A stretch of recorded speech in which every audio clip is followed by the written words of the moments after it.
اعوذ باللہ من الشیطان الرجیم بسم اللہ الرحمن الرحیم قالوا اتخذ اللہ ولدا سبحانہ هو الغنی له ما في السماوات وما في الارض ان عندكم من سلطان بهذا اتقولون على الله ما لا تعلمون قل ان الذين يفترون على الله الكذب لا يفلحون متاع في الدنيا ثم الينا مرجعهم ثم نذيقهم العذاب الشديد بما كانوا يكفرون۔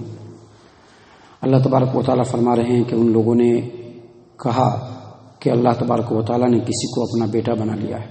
اللہ تبارک و تعالیٰ اس چیز سے پاک ہے، وہ بے نیاز ہے، اسی کے لیے، اسی کی ملکیت میں، اسی کے اقتدار میں، اسی کے قبضے میں زمین و آسمان کی تمام چیزیں ہیں۔ تم لوگوں کے پاس اس بات کے اوپر کوئی دلیل نہیں ہے کہ تم لوگ اللہ تبارک و تعالیٰ کے اوپر ایسا جھوٹ، ایسا بہتان گڑھ رہے ہو جس کو تم نہیں جانتے۔ اے محمد صلی اللہ علیہ وسلم، آپ کہہ دیجئے کہ بے شک وہ لوگ جو اللہ تبارک و تعالیٰ پر افطرا پردازی کرتے ہیں، وہ لوگ کبھی بھی فلاح نہیں پا سکتے۔ ان کے لیے جو کچھ ہے فائدہ دنیا کے اندر ہی ہے، پھر ان کو ہماری طرف لوٹ کر کے آنا ہے اور پھر ہم ان کو شدید عذاب کا مزہ چکھائیں گے اس وجہ سے کہ ان لوگوں نے اس دنیا کے اندر کفر کیا۔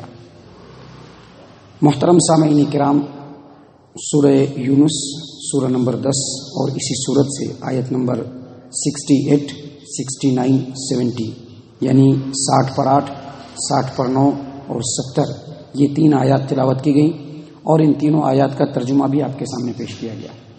جیسا کہ پہلے بتلایا جا چکا ہے کہ یہ سورت مکی سورت ہے اور اس سورت میں اللہ تبارک و تعالیٰ نے خاص طور سے مشرکین مکہ کے عقائد کی وضاحت کی ہے۔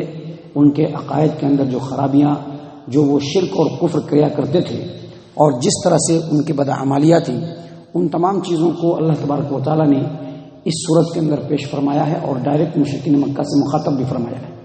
محترم سامعین کرام، نصرانی یعنی عیسائی لوگ، ان لوگوں کا عقیدہ اس زمانے میں بھی تھا اور آج بھی ہے کہ عیسیٰ علیہ السلام اللہ تبارک و تعالیٰ کے بیٹے ہیں، اور نعوذ باللہ اسی طرح سے یہودیوں کا بھی عقیدہ تھا کہ عزیر علیہ السلام اللہ کے بیٹے ہیں۔ اسی طرح سے مکہ والوں کا، مشرکین مکہ کا اور عرب کے مشرکین کا یہ عقیدہ کہ اللہ تبارک و تعالیٰ نے فرشتوں کو اپنی بیٹیاں بنایا ہے۔ اور جزیرۃ العرب میں، مدینے کے اندر، مکے کے اندر اور اس کے اطراف میں یہ تینوں لوگ موجود تھے، یعنی مشرکین بھی موجود تھے، یہودی بھی موجود تھے اور نصرانی بھی۔ اللہ تبارک و تعالیٰ نے ان تینوں کے عقیدوں کو سامنے رکھتے ہوئے یہاں پر ان کے عقیدے کی تردید کرتے ہوئے اور کہتے ہوئے کہ یہ کھلا ہوا شرک ہے اور کفر ہے، اللہ تبارک و تعالیٰ نے فرمایا قالوا اتخذ اللہ ولدا سبحانہ۔ یہ لوگ کہتے ہیں کہ اللہ تبارک و تعالیٰ نے کسی کو اپنا بیٹا بنا لیا ہے، اپنا اولاد بنا لیا ہے۔ ولد یہ اولاد کی واحد ہے، یعنی اس کا مطلب یہ ہوا کہ اللہ تبارک و تعالیٰ نے کسی کو اپنا اولاد بنا لیا ہے۔ سبحانہ، اللہ تبارک و تعالیٰ اس چیز سے پاک ہے۔ هو الغنی، اور اللہ تبارک و تعالیٰ ہر چیز سے بے نیاز ہے۔ محترم سامعین کرام، اولاد جو انسان بناتا ہے اس کی 2 صورت ہے۔ انسان جو اولاد بناتا ہے اس کی 2 صورت ہے۔ ایک یہ کہ اولاد جو ہو وہ اس کا سلبی ہو، یعنی اس کے نطفے سے ہو، اس کا اپنا ہو، اس کا سگا ہو، اور اس اولاد کو بنانے کے لیے انسان اکیلے بنا سکتا ہے؟ نہیں بنا سکتا ہے، اس کو بیوی کی ضرورت پڑے گی۔ بغیر بیوی کے اولاد نہیں بنا سکتا ہے، اور اس اعتبار سے وہ انسان اپنی بیوی کا اولاد بنانے میں بھی محتاج ہے اور دوسری چیزوں میں بھی محتاج ہے، جبکہ جو معبود حقیقی ہوتا ہے اس کو کسی کی کوئی ضرورت نہیں، کوئی حاجت نہیں، وہ اپنے شان میں ہر ایک چیز سے بے نیاز ہوتا ہے، اور جو محتاج ہوگا وہ معبود حقیقی نہیں ہو سکتا۔ اللہ تبارک و تعالیٰ نے اسی بات کی تردید کرتے ہوئے کہا کہ سبحانہ، اللہ تبارک و تعالیٰ اس چیز سے پاک ہے۔ اللہ تبارک و تعالیٰ هو الغنی، ہر چیز سے بے نیاز ہے۔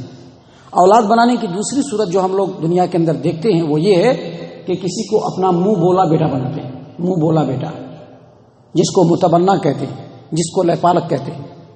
اور یہ عام طور پر انسان کب کرتا ہے؟ جب اس کو اپنی اولاد نہیں ہوتی ہے، تو اپنی اولاد نہیں ہوتی تو دوسرے کو اڈاپٹ کرتا ہے، دوسرے کو گود لیتا ہے، اسی کو کہتے ہیں متبنہ، یعنی منہ بولا بیٹا۔ اور اس دنیا میں انسان جو کسی کو اڈاپٹ کر کے اپنے گود لیتا ہے متبنا بیٹا بناتا ہے، منہ بولا بیٹا بناتا ہے، اس کے پیچھے مقصد کیا ہوتا ہے؟ مقصد یہ ہوتا ہے کہ میرے بعد یہ میرا وارث بنے، جبکہ اللہ تبارک و تعالیٰ ہمیشہ سے ہے، اللہ تبارک و تعالیٰ ہمیشہ رہے گا۔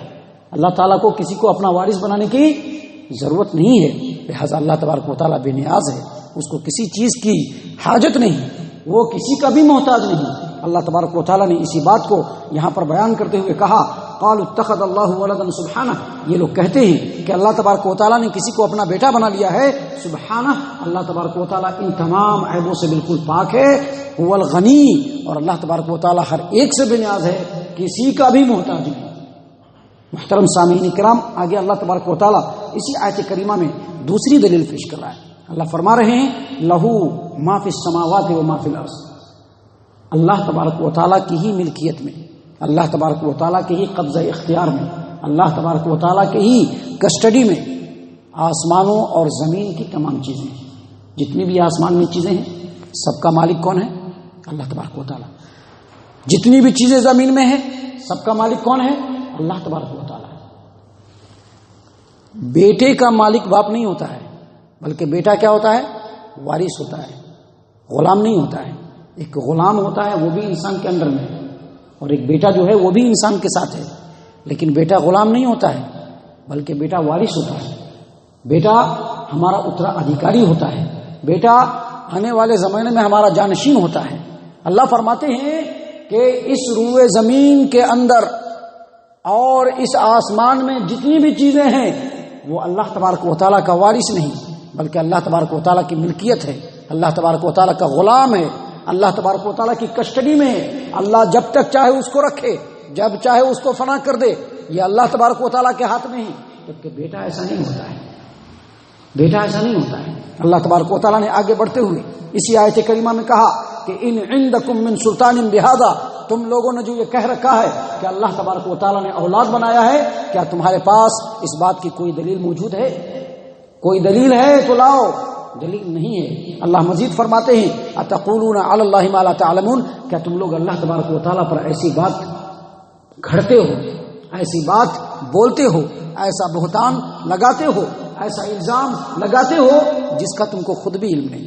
محترم سامعین کرام، قرآن کریم کے اندر سورہ مریم آیت نمبر 88 سے لے کر کے آیت نمبر 95 تک اللہ تبارک و تعالیٰ نے ایسا عقیدہ رکھنے والوں کو بھرپور تردید کرتے ہوئے اس کی مکمل سرزنش فرمائی ہے اور دلیلوں سے ثابت کیا ہے کہ اللہ تبارک و تعالیٰ کی اولاد نہیں۔ آپ دیکھیے اللہ فرماتے ہیں سورہ مریم کے اندر وقالوا اتخذ الرحمن ولدا، یہ لوگ کہتے ہیں کہ رحمان نے اپنے لیے اولاد مقرر کر لیا ہے۔ لقد جئتم شیئا ادا، تحقیق کے کہنے والے جو یہ کہتے ہیں کہ اللہ تبارک و تعالیٰ کی اولاد ہے، یہ اتنی نازیبا اور اتنی ناپسندیدہ بات ہے جو تم اپنے زبان پر لاتے ہو۔ تکاد السماوات یتفطرن منہ وتنشق الارض وتخر الجبال هدا، یہ بات اتنی بری ہے کہ اس بات کی برائی سے، اس جھوٹ سے، اس افترا پردازی سے، اس بہتان سے آسمان پھٹ جائے، زمین شق ہو جائے اور پہاڑ دھماکے سے گر جائے۔ ان دعوا للرحمن ولدا وما ينبغي للرحمن ولدا، اس بات سے گر جائے کہ یہ لوگ اللہ تبارک و تعالیٰ کا بیٹا مقرر کرتے ہیں، اور اللہ تبارک و تعالیٰ کے لیے شایان شان نہیں ہے، اس کے لائق نہیں ہے کہ وہ اپنا بیٹا مقرر کرے۔ کیوں؟